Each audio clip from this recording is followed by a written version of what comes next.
My name is Monica DePaul. My address is on record, but I'm willing to say that I live in the 32256 area down in Southside and Bay Meadows. Since I can be kicked out of my apartment due to lack of an HRO, I'm withholding my address, but it is on record. I'm a graduate from and a professor at the University of North Florida. I am also a local author who was recently featured at the Jax by Jax Literary Expo back in November. I work hard to relay the best strategies of writing, rhetoric, and critical reading to my students in every class. I also happen to be transgender.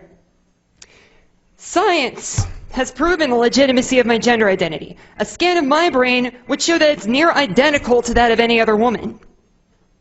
Much like sexual orientation, the American Psychological Association has declassified gender dysphoria from being a mental disorder.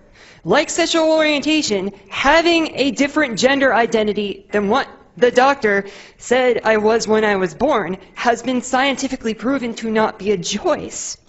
But even if it were a choice, religion is definitely a choice. I don't think anybody's going to disagree with that. And that's protected in the current Human Rights Ordinance. So even if it were a choice, this isn't about special rights.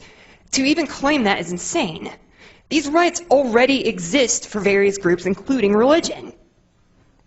In light of the overwhelming evidence collected by scholars, scientists, local and state governments, and police forces around the country, the expansions to human rights ordinances that include sexual orientation and gender identity do not cause witch hunts of religious people who are already protected, that churches do not need to compromise their beliefs, that children are not adversely affected by the presence of gay couples, that homosexuals and pedophiles are not the same thing.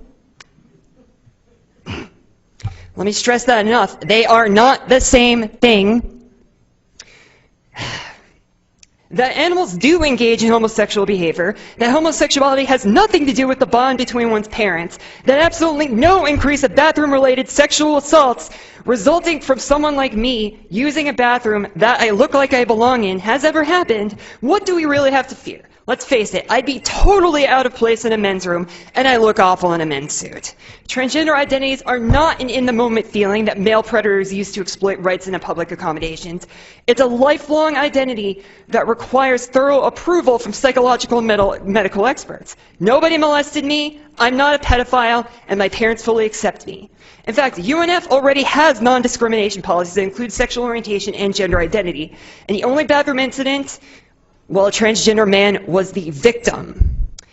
The bathroom rhetoric will only increase, the fear will only increase if this goes to a referendum. I support no referendum. Thank you.